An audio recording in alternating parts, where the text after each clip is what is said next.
What's up guys, Tom Mundy here, and I've got my Imperial Agent Operative Healer Guide, PvP, mainly PvP, but I'm also going to cover some PvE, not mainly, that's not going to be the main focus. The main focus of this video is PvP. I'm also going to run over a little bit of a cool heal method in PvE, which is really powerful, just purely using HOTS and not castable heals, and you can keep people up.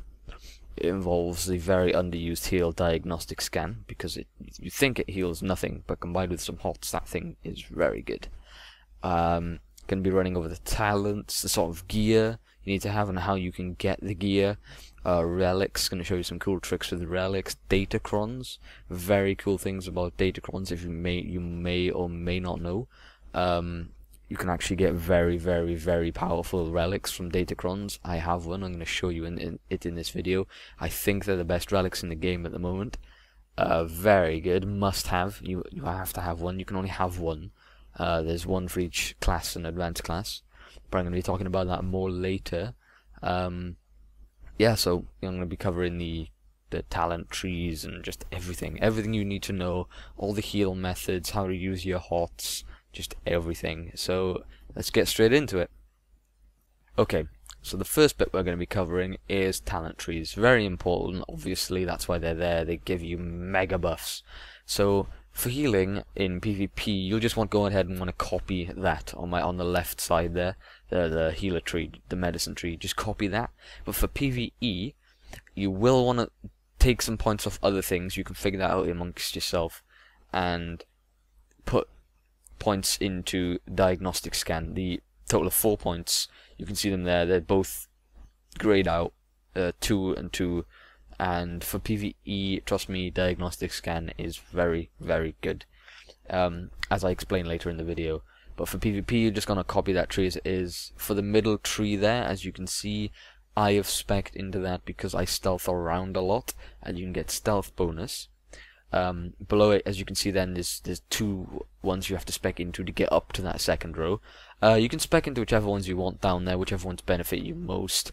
They won't really benefit you at all. That's why I put 2 random points in that one with the dagger. But also, once you get up to the second row, you can actually, as you can see there, put points into plus 2% per point endurance. That's very helpful for any class in PvP. Endurance buffs your health. Every 1 endurance is 10 health.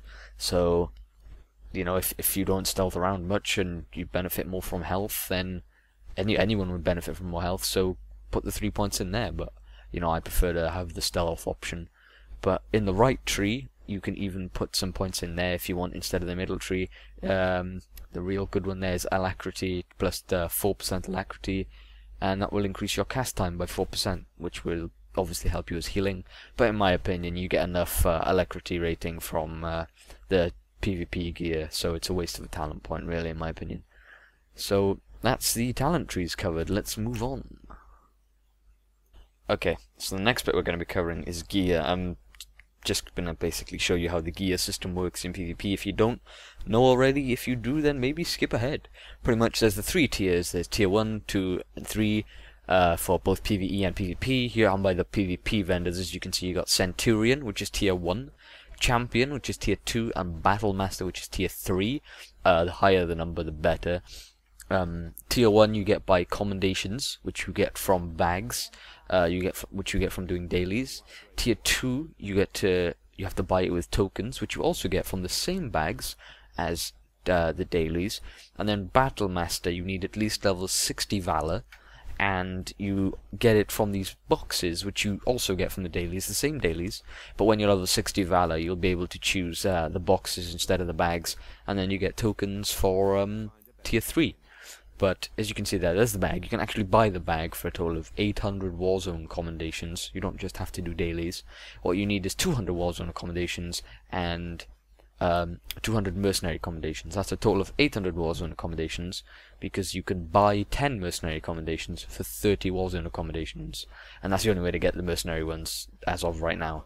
So 600 Warzone accommodations equals 200 mercenary accommodations plus another 200 Warzone accommodations equals a bag. And as you can see there was the tier 3 vendor, and as if you saw there, you can actually buy tier 3 items for the same price as the bag if you do manage to get that much. It's not too hard, you can get it that many accommodations in about 2 hours. But I'd recommend buying those tier 3 pieces instead of the actual bag, because tier 3 will benefit you a lot more than tier 2.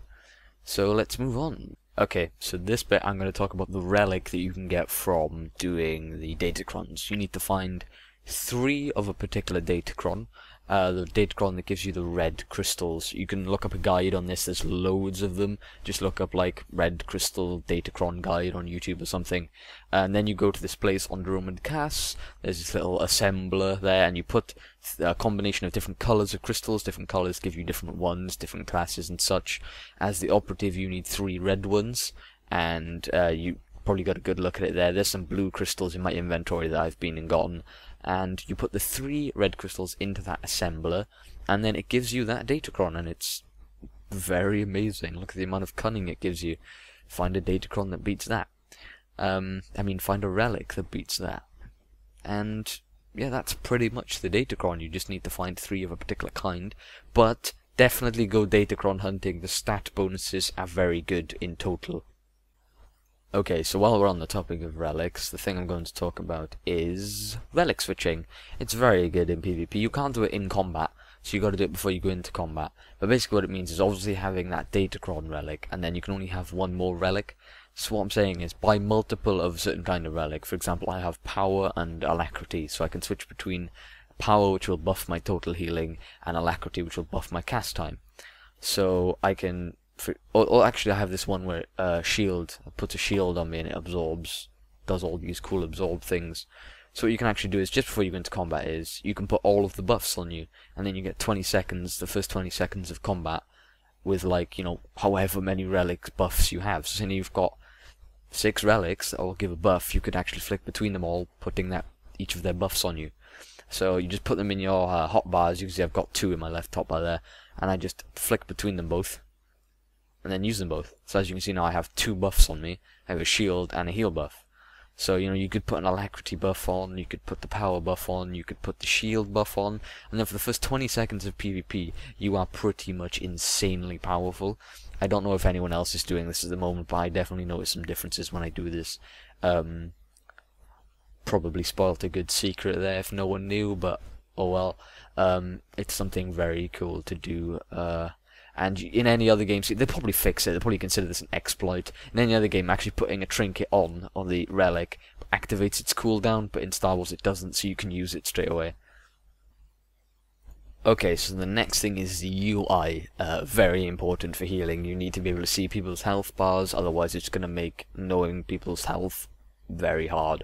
So to make them a lot bigger, what you got to do is you got to go into Preferences, User Interface, scroll all the way down and copy my settings, and you'll get the ideal health bars. As you'll see later, they go very big and very nice and wide, and you can see the numbers and stuff of people's healths, and really easy to click on and know people's health basically. So you know who needs healing, you know who's in and out of your range because they grey out and such.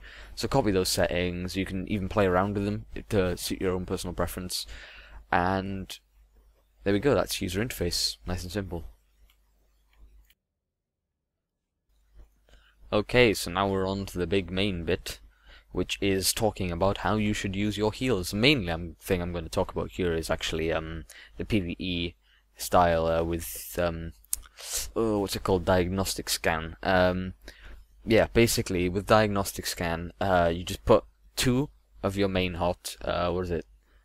I can't even know what it's called. I don't even know what it's called. But you know, the hots, you put 2 of them on. Then recuperative nanotech, that's the ability you get from the talents, the very top one. It puts an AoE hot on people. So you got the 3 hots there, and then you put diagnostic scan. I show you in a minute how powerful of a heal this can be, especially when buffed, and I'm not even buffed here. You can heal like up to and over 1,000, maybe even 2,000 HP per second. No exaggeration, like depending on your gear, it would vary from, I'd say, 800 to a maximum of 2,000 easily. Don't forget, if you are going to do this in PvE, don't forget to buff the talent points. So as you can see here, I'm just about to start. Watch how much heals per second I'm punching out here now on myself. As you can see, this is quite a lot. Very lot indeed. I think I'm doing between 800 and 1000, depending on how much my hot crits. It's pretty nuts. And then, of course, you gain a lot of tactical advantage. You can sometimes gain a lot, maybe even just one, like I did there. And that's instant cast heals for you right there with Kolto Probe, which is very overpowered in my opinion, but let's keep our mouths shut about that, shall we? And maybe they won't nerf it. It heals a lot. Heals more than Kolto Injection sometimes. I've crit 4k with it once, which is nuts, for an instant cast heal. Don't forget to use Kolto Injection, it's your main heal. Don't just use Diagnostic Scan. Don't think that's all you need to use now, because of how powerful it is. You will need to use Kolto Injection, and the best thing you can do is cast Kolto Injection, and as soon as it casts, cast Kolto Probe for a total healing of like 7k at once, which is mad. Yes. Moving on. Okay, so now on to the main bit, where we heal in PvP. I'm going to show you in this clip how to heal in PvP. As you can see on the left there from the user interface options we chose earlier, I have very nice bulky health bars. And that really does help, I can't stress enough. So as you can see, I'm pretty much just keeping everyone up, like a healer should. I'm casting Kolto Injection, and then as soon as it finishes casting, I'm pressing number 4 to cast my Kolto Probe. No, Surgical Probe, sorry. And that, yeah, it does a lot of healing at once, pretty much, as you can see from the amount of healing I'm doing. He sadly died, but never mind. People die. It's you can't always save people's lives, unfortunately. You need other people helping you, and you need good players on your team. So don't think you're a crap healer if you can't keep people up, because you're not crap, they're crap. As you can see there, this shield I just used there, I don't know where it is. I think it's a talent point. When I use that, I gain a speed bonus, which I think is a talent point.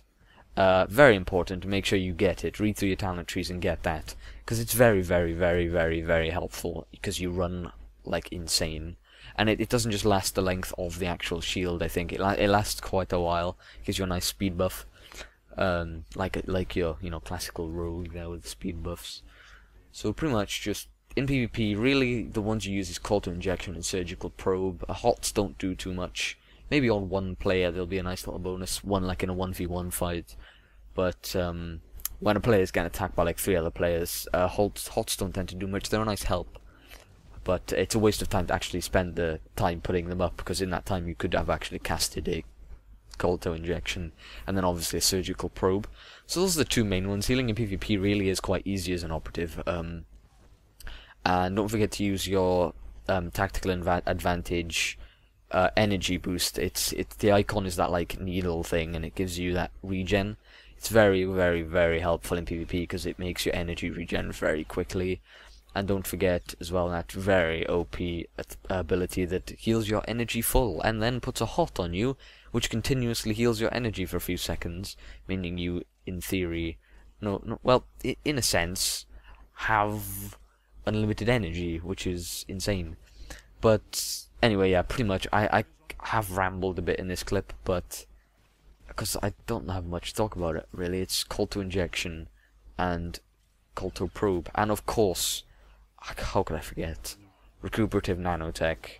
You're in a group of players, putting that up will heal up to four of the nearest people to you, put a hot on them, which is obviously very helpful. As you can see, I've just used it there. And as you can see, I'm doing a pretty good job of keeping everyone up. So, we've got some more PvP. I thought he was going to cut to another clip there, but never mind. I've actually got a guy with my guild here. He's getting absolutely owned there. I'm pretty sure he dies here, because my heals bug. Don't you love it when your heals bug? Is anyone else experiencing that problem? I get it a lot, where your heals just don't cast. And it's not you being interrupted, by the way, it's genuinely a bug. It happens sometimes when, you're just out there on your own, fighting mobs, and all of a sudden, your heal cast bar goes full, but then does nothing. So, moving on, at last. Okay, so this is the outro. But anyway, if you follow this guide, I know it's been a bit messy. I mean, that's my video making style, unfortunately. This excuses the messiness. But if you do listen to what I say, you'll definitely be a pretty good healer, because I'm doing pretty good for myself at the moment, and I haven't even got all of my gear, and my techniques seem to be working very, very, very well. I just wanted to share them. If they don't work for you, please tell me what the problem is, because then obviously I can work on that and make an update guide in the future, which I definitely will be doing, I guarantee you. I'll keep you posted on the guides and stuff. Tell me if you like the guides. I can do more on a few other things, like Flashpoint Tactics, but more videos to come pretty soon. I've still got loads of footage I need to edit, so yeah, goodbye.